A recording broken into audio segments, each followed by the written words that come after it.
where tyrants ride high and govern with fear as the forces of evil conspire.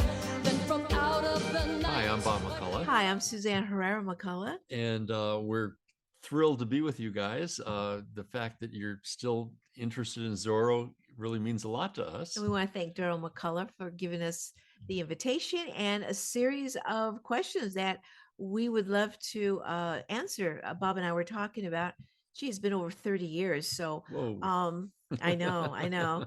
We started when we were very young. Yes. And so we'll do our best to answer some questions here for you. So the first question is from Jason. Jim Carter was portraying a character who was a master swordsman. Did he do his own fencing in the scenes, or was it done by a double? Well, Jim Carter was an accomplished stage actor and London trained Shakespearean, that sort of thing. And he had some skills, fairly athletic guy.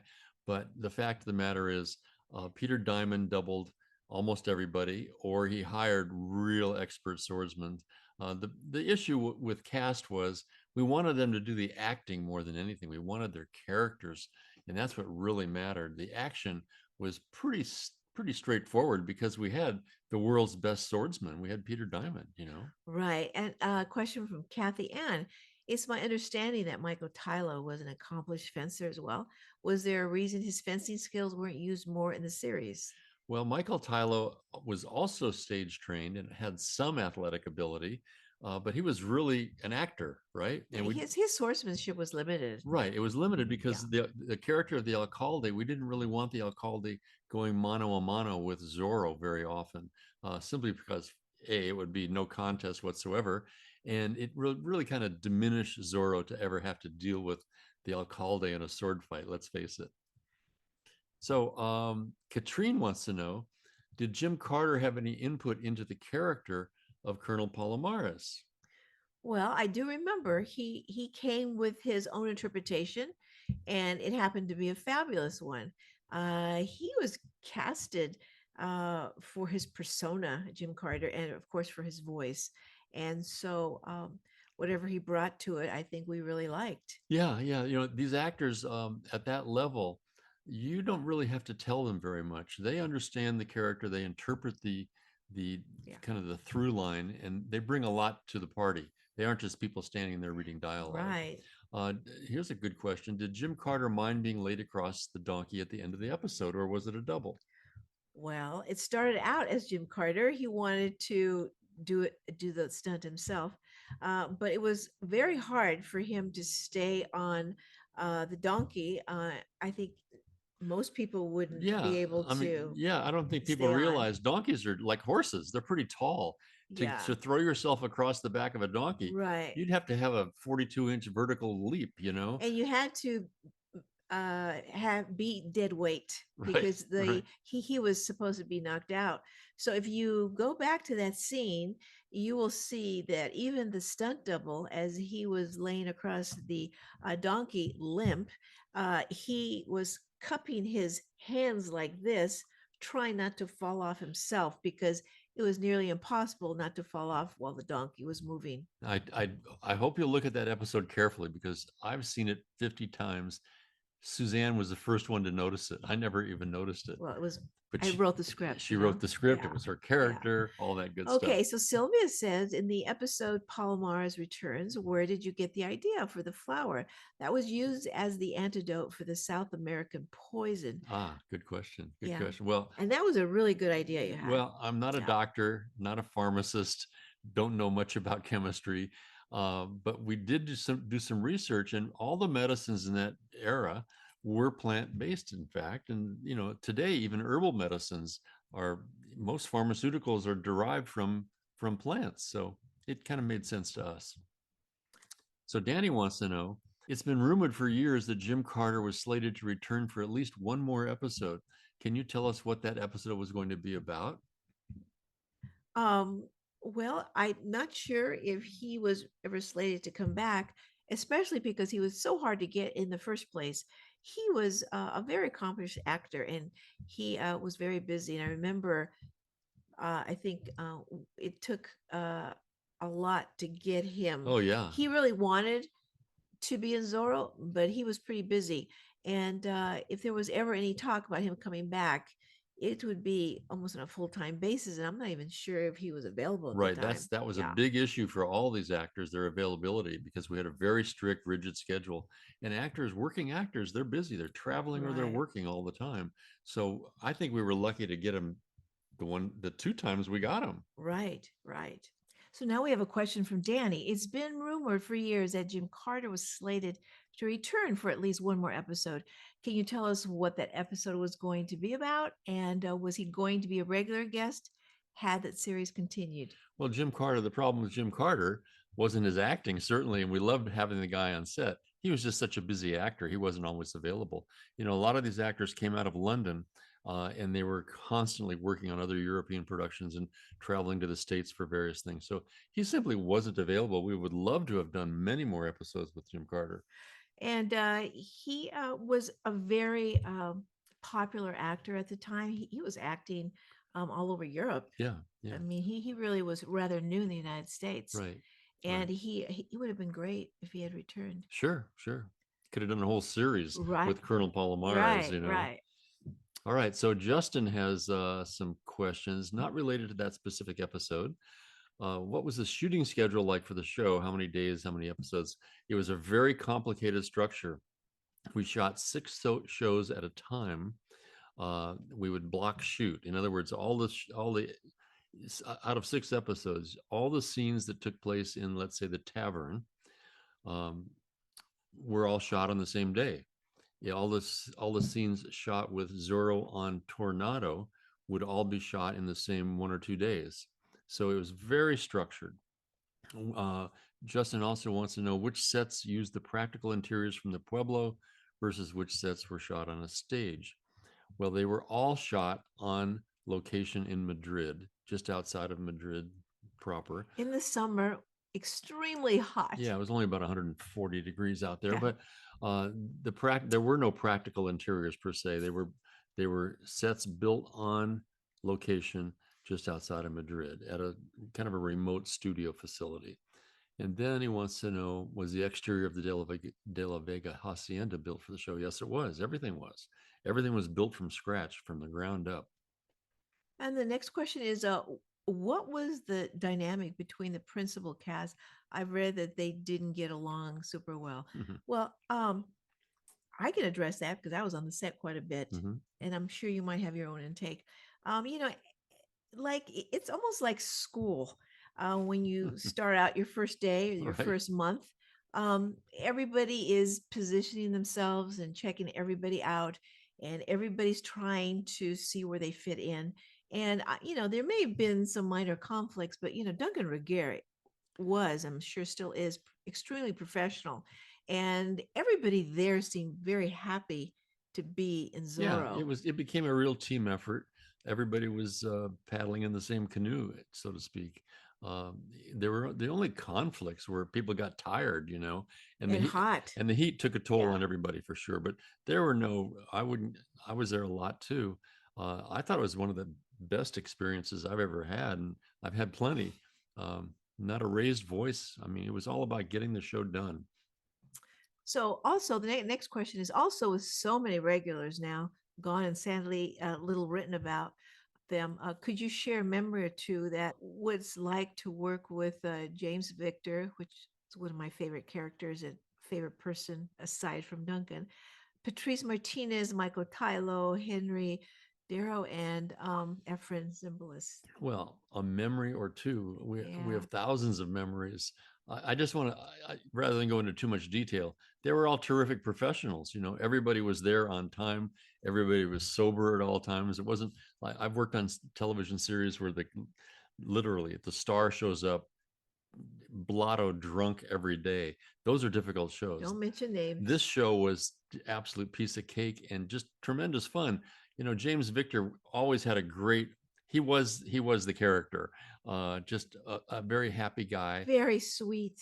Patrice knew everybody's lines, including her own. She was for some reason, she and Duncan had the ability to be out there in that heat and never perspire. They were just the two of the coolest people I've ever been around in terms of how they appeared on camera.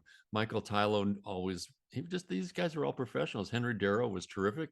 And Ephraim Zimbalist, he took on a difficult task because that character, Alejandro de la Vega, had been portrayed by Henry Darrow in prior incarnations of Right. Zorro. So Henry was terrific. I can't say enough about everybody. I mean, Wasn't it was 4 years of great wasn't experience. Ephraim Zimbalist in multiple Zorros in different capacities, or was it Henry Darrow? That was Henry. Henry. Yeah. Mm-hmm. That's comes full circle. Right. So here's one from Sandra. Go ahead. How many actors did you audition for the role of Palomares, or did you have Jim Carter in mind the whole time? Well, since it was my script and Bob was nice enough to ask me, I had Jim Carter on my mind first thing because I'd seen him in some other shows, and just his voice alone, I thought this is He had Palomares. He had command presence. Right. He had the ability, Right. that kind of baritone presence. Now here's Sandra wants to know, were any of Duncan's paintings or artwork used in this series, or if not, where they come from? I didn't even know Duncan was an artist on the show until much later. Duncan didn't discuss any of that, and his artwork was not used. It would have been very difficult. Some of his pieces are quite large, and his studio was really in Canada, where he lives. So also, I wouldn't think the heat would be good for any right, art. right. If you've had a chance to go to Duncan's website, gosh, take a look at his sculptures. They're just they're elegiac. They're the kind, they draw you in. So I recommend that. But the artwork generally came from a prop studio. Right. And then the next question is, why did the series end? Well, it's not that everybody ran out of gas, but it's all about money. New World Television, Canal Plus, the financial end coming out of France.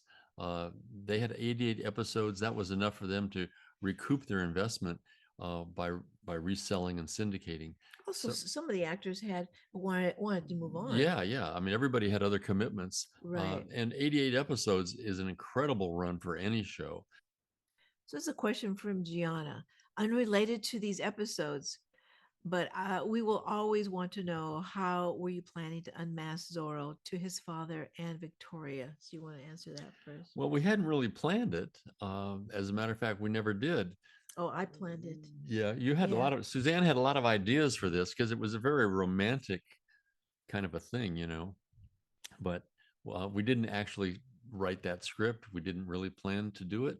If the show had gone 150 episodes, his mask would still have remained in place. I would have thought either Zorro became ill and Felipe had to seek outside medical help, and she has all these crazy ideas. He would have either gone to Zorro's father or Victoria, and of course, at that point, either one of them would find out that Don Diego is Zorro, which would have been great. So Giannina's question is further: how would they have reacted to this revelation? Oh, well, if his father had found out, right, he would be encouraging Don Diego to stop doing what he's doing. Right. And of course, Zorro would never do that. And then if it was with Victoria, how would she feel about that? She would want him, I think, to give it up as well, to get married and start a family. Or she would restrain herself. I think she would have said, "Aha, I knew it all along." Well, of course she would say that. Right. Anyway, we had many ideas. Right. So here's one for you, Suzanne. How did you get the inspiration for Colonel Palomares? Was it from some other character or someone you knew? Well, this is kind of a funny story. It's really from someone I knew.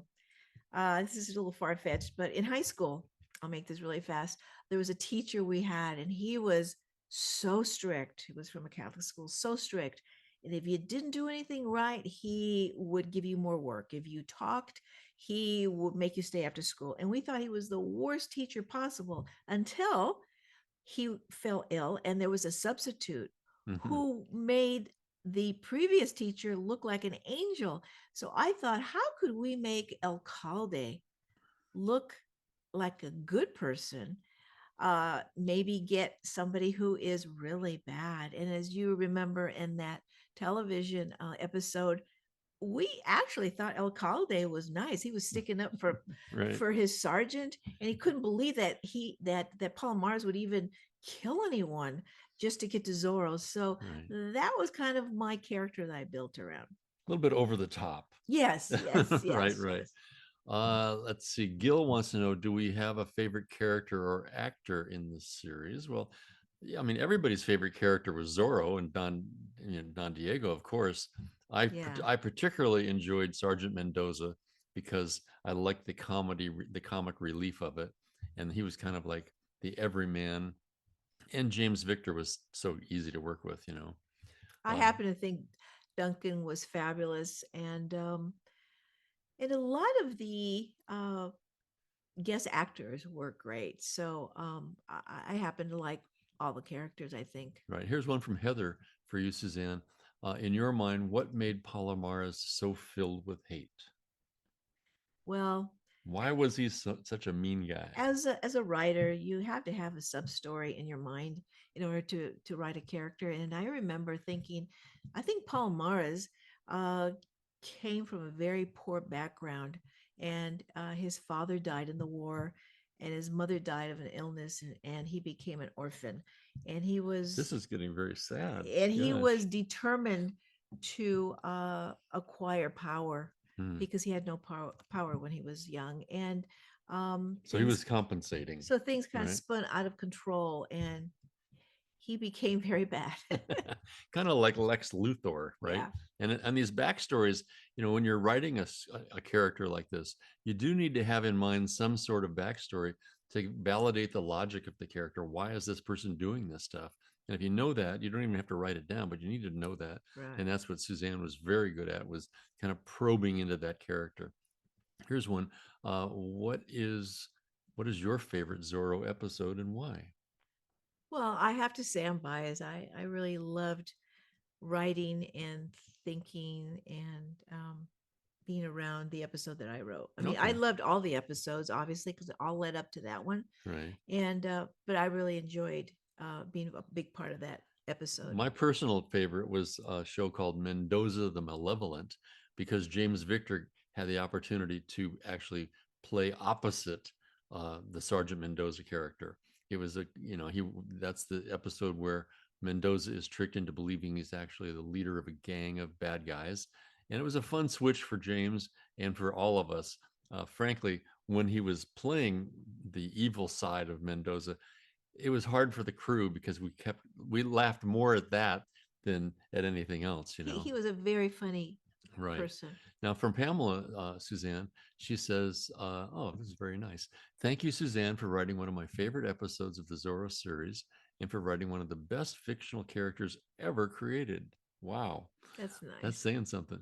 I only wish you could have written more episodes. I know they would have been amazing given your talent. And she says, thank you very much. You're welcome. Are you blushing? Gosh. Yeah. Anyway, it's very flattering, Pamela.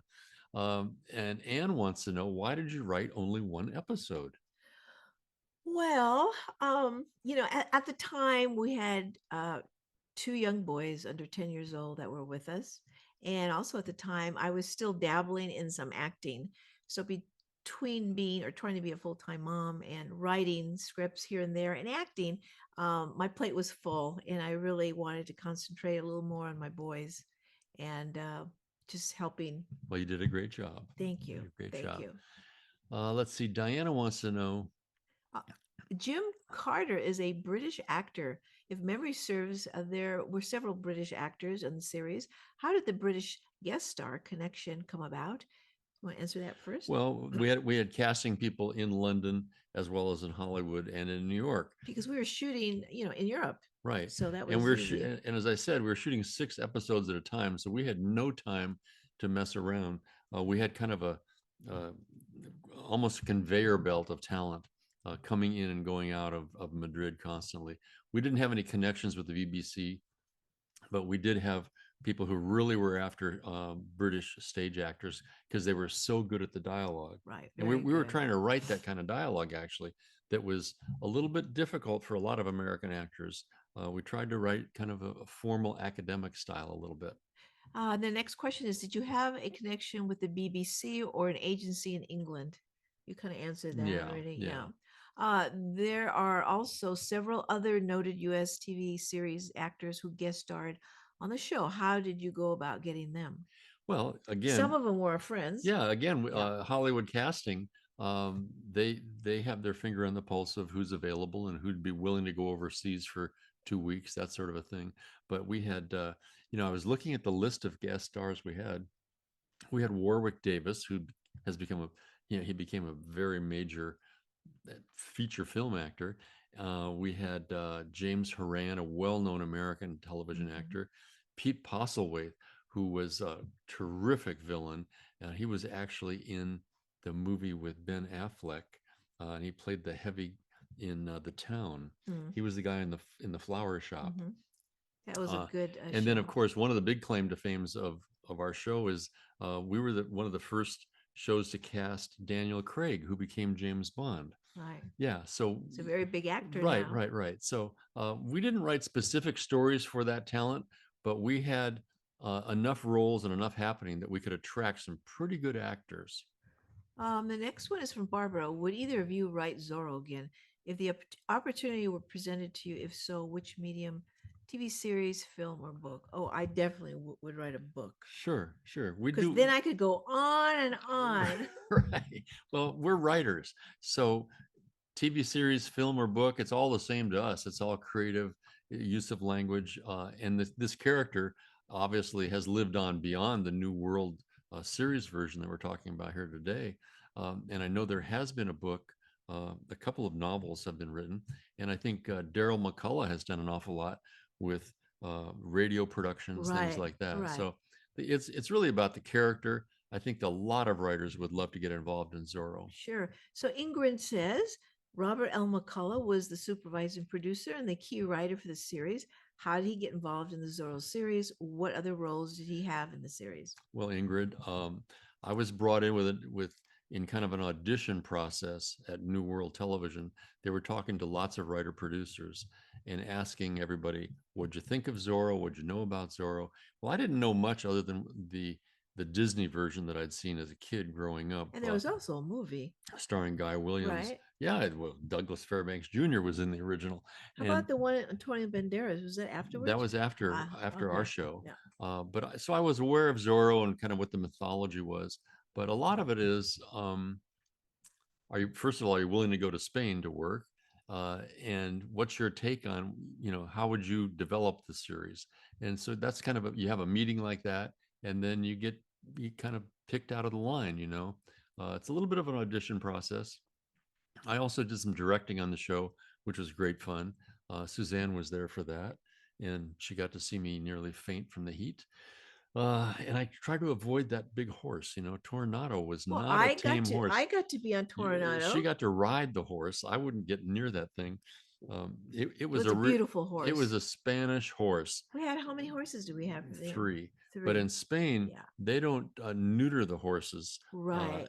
This horse was feisty. I'll put it that way.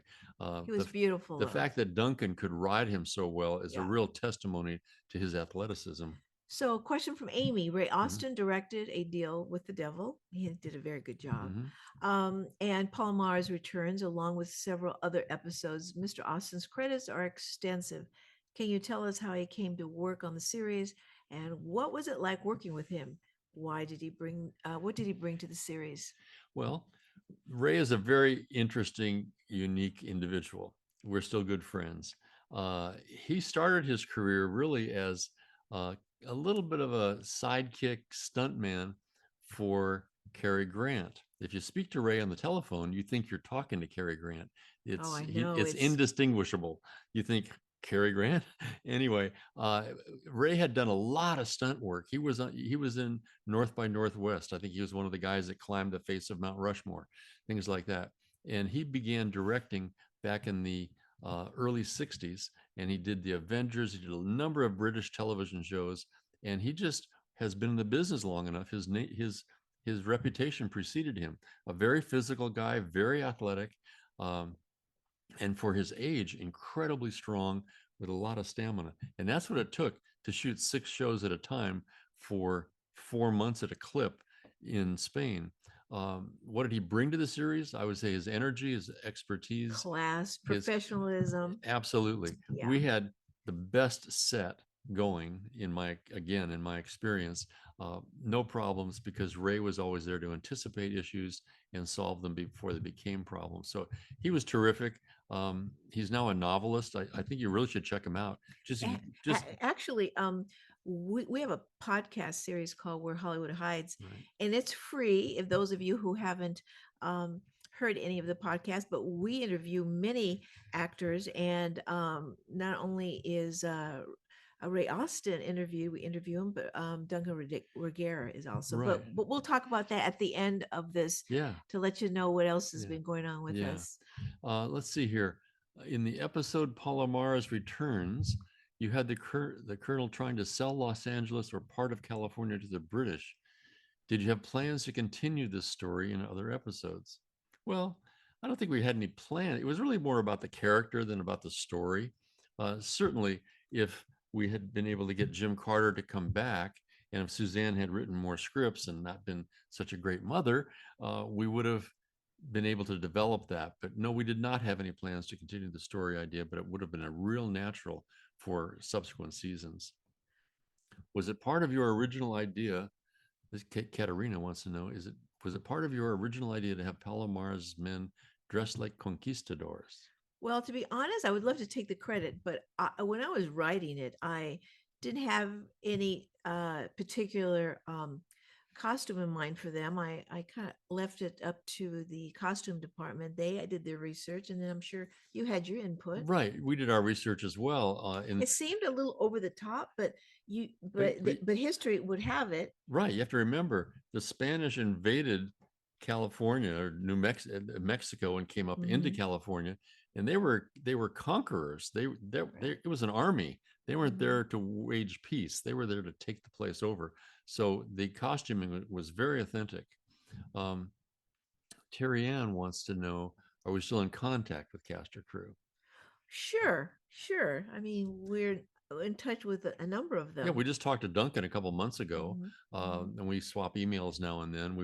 I was very much in contact with Michael Tylo until his very unfortunate passing, and I'm still very good friends with Philip Taylor, who was really my right-hand guy. He and I co-wrote so many of the episodes, and Philip himself was a Shakespearean trained actor and a fabulous writer. So I'm still in touch with Philip quite a bit. Yeah. Right. If you were making a series today, is there anything you would do differently? If so, what? Yes, we'd shoot it in Santa Barbara because it would look just like it would look just like that, and the weather's better. Right. That's where we happen to live, so of course Santa Barbara would be our choice. Rebecca, how does it make you feel to know so many people love the show after so many years? Well, it's unbelievable, frankly. I give a lot of credit to Daryl McCullough for making a lot of these things happen, but to hear that people still enjoy the show after all this time is very, very rewarding. You know, we worked very hard to make the show accessible to everybody in the family, to make it interesting enough for adults, but we wanted the kids to really understand that academics can be very helpful in your life. We actually won a National Education Association award. Barry Rosen and Gary Goodman were actually invited to the White House, met with Barbara Bush. That's very cool. Yeah, so it was highly recognized even during its airing. Also, the scripts were written where certain behavior had consequences, and Bob tried very hard not to make the series too violent in any way, right? Right. No one got killed. Notice that nobody ever got killed in any of the episodes. I have to say, though, in the episode that I wrote, we went back and forth with one of the soldiers slapping one of the townspeople. Suzanne thought that was violent. That was like really over the top because Palomares, I guess encouraged that. I thought that was a little over the top, but it seemed to go okay. But Zorro never really stabbed Oh anybody. no, There were never no. any He gunfights. he used his intelligence, his Yeah, yeah. brain. I Yeah. just always thought it Yeah. was kind of a cheap way for writers to solve issues, for the hero to pull out a gun and kill somebody. To me, that's not really very good writing. So there's a question here. Is there anyone from this episode or the series you would like to work with again? Everybody. Well, yeah. Yeah. I mean, I can't think of anybody who was unpleasant to work with or who disappointed us in terms of their performance. Yes. I mean, even the writers, everybody really worked hard and did their very, very best. We brought in a lot of freelance writers, and the whole thing was very positive for us. It was the cast and crew was from everywhere, and it was a great mix of different cultures and Right. different personalities. Yeah, the crew itself, when we're shooting, we had Spaniards, English, Brits, we had French people, and Americans. So it was pretty fascinating to be on that set. Yeah. So here's one for you, Suzanne. Did either of you keep the scripts you wrote for the series? Do you have any memorabilia from the series? Well, as a matter of fact, here we go. Let's see. Well, we had some scripts bound, as you can see. They're in big, thick Lots books. of scripts, yeah. But unfortunately, I don't have all of the original drafts, which I usually keep. I don't know what happened to them, but at one time I actually had Zorro's actual sword, and I gave that away for a charity auction. True. But we didn't really come home collecting props and things like that. We were too busy. Yeah, exactly. And Daryl wants to know. Oh, here's a good question. Thank you, Daryl. What are Bob and Suzanne working on these days? Are you involved in any current shows or projects? Well, first of all, we started a podcast series about 5 or 6 years ago, where Hollywood hides. We're featuring actors, writers, directors, producers of the classic shows, either television or Right. motion pictures. So just go to wherehollywoodhides.com and you can hear the interview with Ray Austin, fascinating guy. You'll hear the interview with Philip Taylor about the writing of the show. Duncan Regehr. You'll hear the interview with Duncan, which really opens your awareness as what a true Renaissance guy Duncan is. We have over 60 podcasts, and we've interviewed many actors and actresses that you will recognize, as well as producers. And also, Bob and I start out the first, I think, 5 podcasts talking about ourselves and our projects and our experiences. And Zorro. Zorro. In detail. There's a podcast about Zorro in detail. Yeah. The other thing is we've been doing, working on a show like Zorro, where you actually engage with a lot of freelance writers, you discover that people who have never had a credit really are trying to break into the business and work on television, film scripts.